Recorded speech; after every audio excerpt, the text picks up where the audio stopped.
Personal services inspired by the exploits of Cynthia Payne, the chatelaine of Stretham's Ambleside Avenue. So please welcome a man who, in the name of research, even went to the parties at the infamous feast. Terry Jones.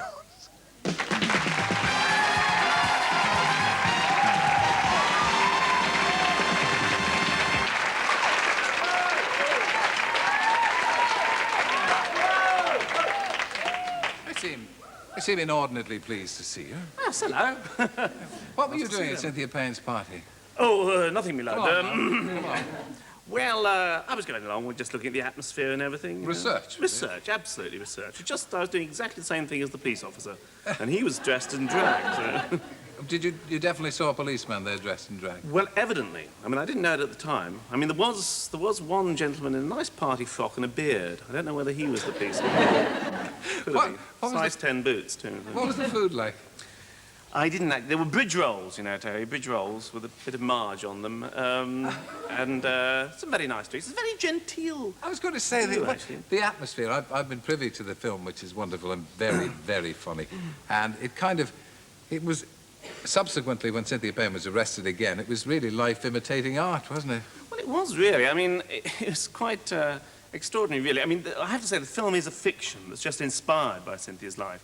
But at the same time, sort of Cynthia has taken over the film in many ways. For example, one time that Cynthia was on the set, she was actually... it was when Julie was being arrested and Julie Walters was being led out into the van. And we'd written a bit in for Julie saying, "I'm not going in the van, you know, where's your car?" she says to the inspector.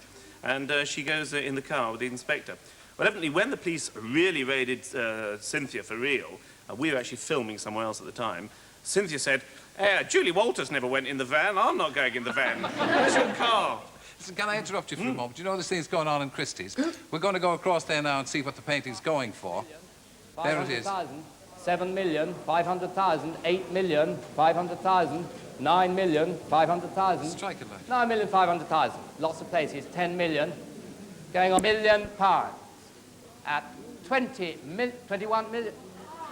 There's only a man scratching his nose, that one. 20,500,000. 21 million. This could go on. 21 million now. At 21 million pounds. At 21 million.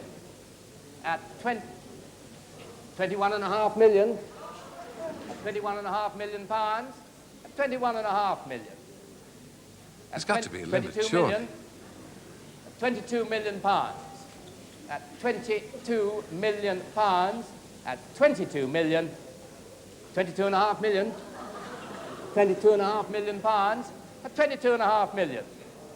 At 22.5 million pounds. Somebody seems keen to have it, don't they? Last time. At 22.5 million pounds.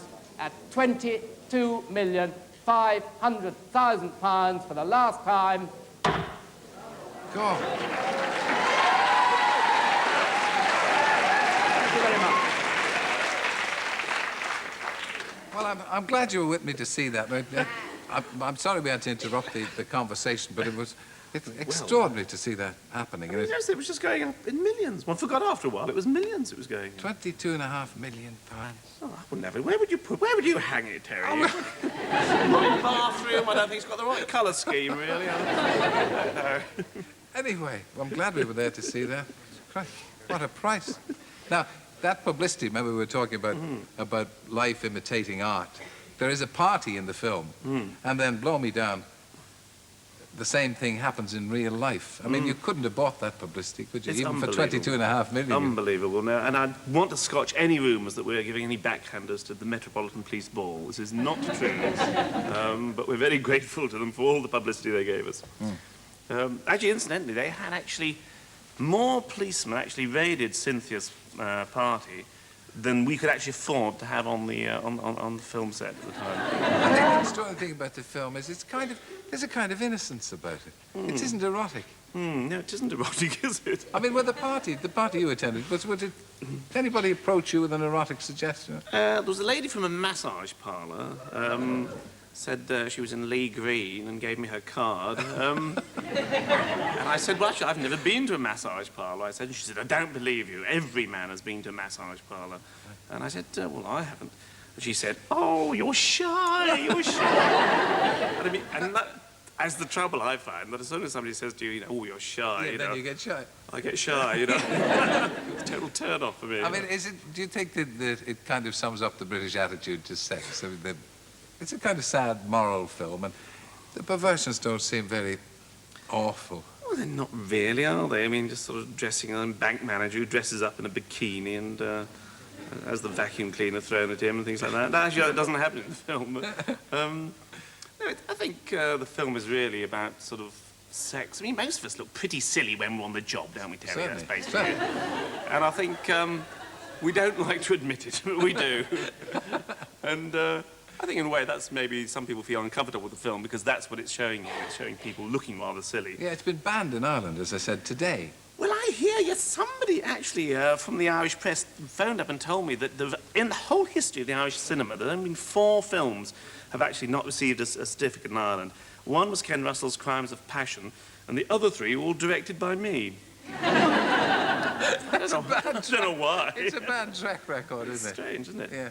Maybe they got it in for the Joneses. There's no feud between the Irish and the Welsh. Certainly not. Absolutely. Same people. Yes. But I mean, I was just talking about, you were saying, just before we went off and saw that extraordinary happening in Christie's, you were saying that I know it's based on loosely on the life of Cynthia Bain, but quickly, I mean, is Julie basing her interpretation on Cynthia, or has Cynthia subsequently based her interpretation on Julie? It gets difficult to distinguish, actually. I mean, Cynthia certainly said that when she stood trial, she certainly went out and bought some costumes like the ones that Julie wore in the films. She said, it did all right for Julie, so I think I'll wear the same. Well, no, Julie met Cynthia on one occasion, in fact, and spent a whole day with her.